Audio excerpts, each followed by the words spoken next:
Chair Sanchez, thank you so much for making time for us. Thank you, Ashley, for having me into the studio, and happy 70th anniversary. Very exciting time for KCRA. Thank you so much. So with this cap and invest vote happening this upcoming week, the oil industry, the business community, they seem to be exhaling with some of the changes that were made. Just how would you describe those changes to this program, and what do you think it'll do for affordability? Love that question. So a couple of things. We've been hard at work since you and I spoke a few months ago. In January, the staff put forward a proposal that was largely status quo in this program in terms of the support for industry and utilities. And as you know, when we last spoke, we were getting a lot of feedback about additional support that was needed. We got feedback from the legislature, from the oil industry, from utilities, from environmental stakeholders, and two common themes really struck: needing to deliver on energy affordability, given the moment that we're in, and that being such a top concern for Californians, and just the notion of additional support needed for our businesses and our workers, our communities in California. So staff worked on a revision to that proposal, which they made public in April. For more public comment, we can get to the feedback we've gotten on their changes. But I think it's helpful to just talk about three big changes in the proposal. The first is more electricity bill relief, lower electric bills. We got a lot of feedback on that being a pain point for Californians right now. So the revised proposal gives an additional $2 billion to bill credits for Californians. When they open their monthly bill, they will see lower over electric a year bills. Or over how much? So it'll end up being $10 billion from here till the end of 2030. Okay. So that's a significant amount of funding to help lower those costs and address those concerns.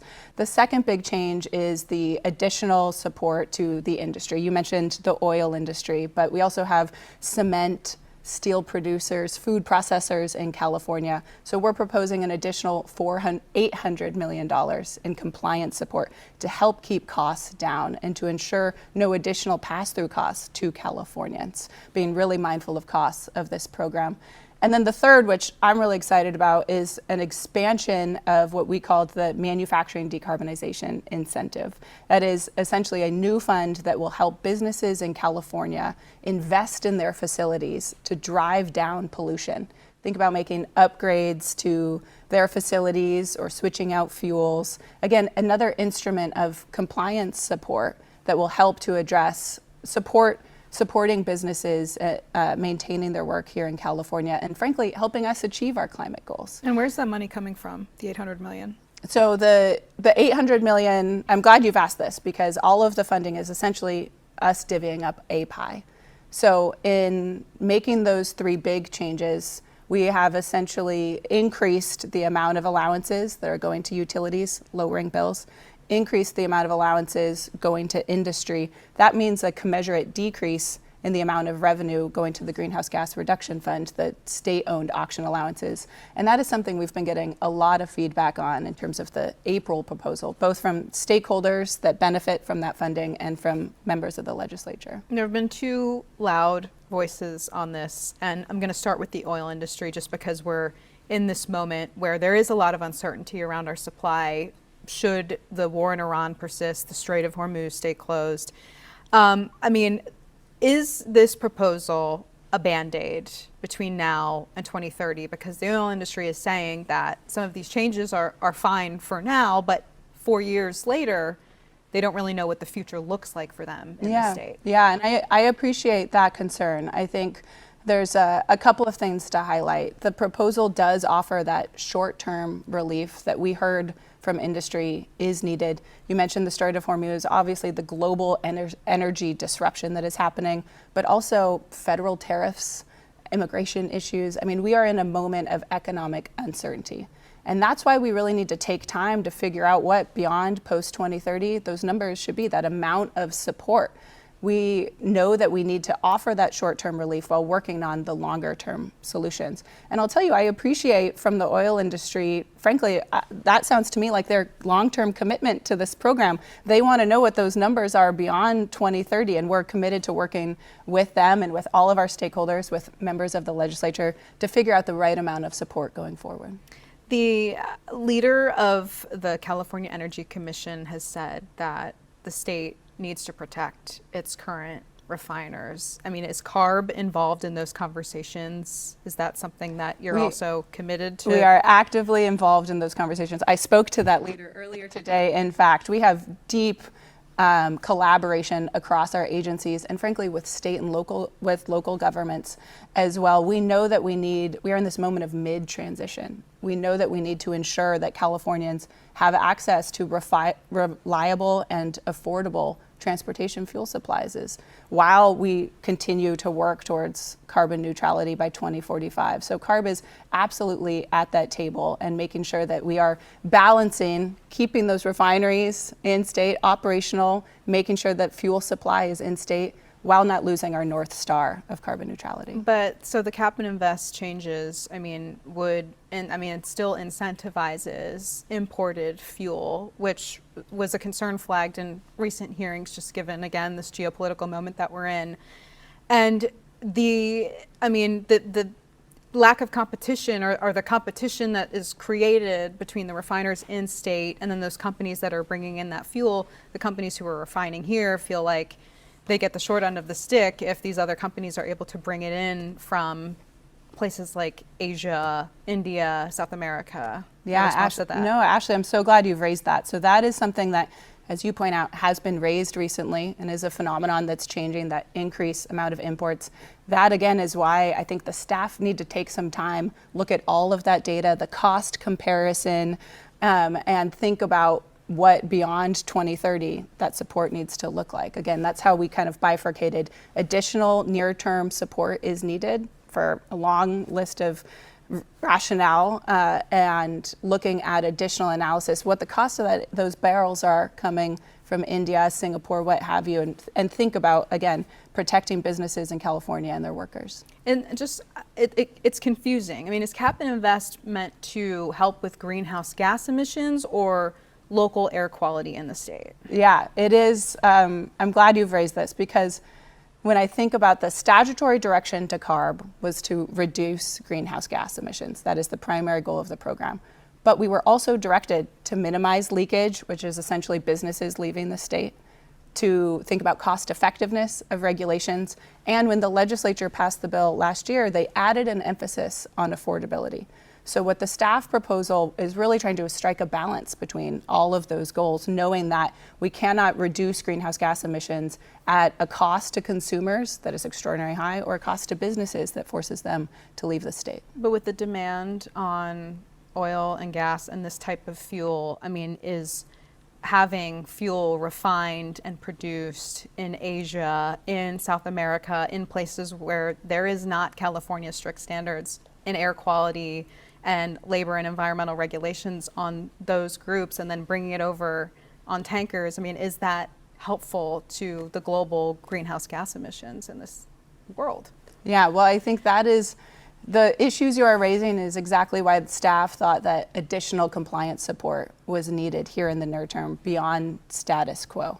I really look forward to the board's consideration of those amendments next week, but that the near-term pain that you're speaking to because of the global disruption, I think the staff proposal addresses. How would you respond to, on the other side, environmental groups who are upset that this could be several steps back for California's climate goals? Yeah, I would say a few things. California remains committed. I personally remain committed to our climate goals. They're in statute. We have ambitious goals for 2030 and 2045, some of the most ambitious in the country, if not the world. And something that's really important to me as chair is making sure that we are on track to achieve those goals while ensuring affordability and cost effectiveness of our regulations and being really mindful of some of the concerns that have been raised. So what I've said to the environmental groups is that we are aligned with our 2030 targets. Moving forward with this program is incredibly important in this moment when climate policy is at a crossroads with all of the federal attacks that we are facing on our programs. But moving forward with this, really our signature climate policy, that is one of the most cost-effective tools we have to achieve those targets. It's one of the most important things the board will do this year. You've taken the helm at a really hard time, and with this big task of trying to figure out this cap and invest situation. you were prompted by the legislature last year to do it. This was a last minute deal, essentially, that the legislature and governor struck to try to send a market signal to try to re-up cap and invest and extend it until 2045. But should they have taken a beat on this? Is now the right time to be doing this? Yeah, well, I'll leave questions of legislative timing to the legislature, but I would point out that there have been 3 governors that have worked with 3 different legislators over the last 15 years on this program. Governor Schwarzenegger, Governor Brown, and Governor Newsom all signed bills establishing and extending the cap and invest program with supermajorities in the legislature. I view that, and the program has enjoyed support from the business community, from labor, from environmental groups. It has delivered over $35 billion in investments in our communities, over $16 billion in utility bill credits. I mean, this program is delivering, and I think that's why the legislature has continued to act on it, and has entrusted CARB to strike the balance that the staff have been working on over the course of the last few months, last few years with all of our stakeholders. So I'll leave the question of legislative timing. I will just say I am in this role with a lot of gratitude for our legislative partners and our stakeholders that have been raising issues like the one you mentioned on imports of gasoline or utility bills. I mean, the proposal that is coming to the board next week has been informed by over a dozen letters from the legislature, conversations that I've had with members, that my board members have been having with stakeholders. I'm feeling very confident about this proposal landing in a good place. And I also ask about timing because we've spoken to every candidate running for governor, at least the top 8 candidates in this race, and every single one, no matter the political spectrum, has said that there will be some reassessment of either one or all of California's climate goals. Is that fair to you? Well, I'll leave, every governor comes into this office to run the 4th largest economy in the world with their own set of priorities. So I will leave that to them. I would just say to them and their team that my board really looks forward to partnering with them on how to achieve a really thoughtful balance between climate, affordability, and timing issues and concerns that you have raised. And then I would mention, this program, but more broadly our climate agenda, has enjoyed bipartisan support for decades. The governor often points out that it was a Republican governor that established the Air Board and a Republican president that enacted the Clean Air Act. Clean air, clean energy, and climate make sense for Californians.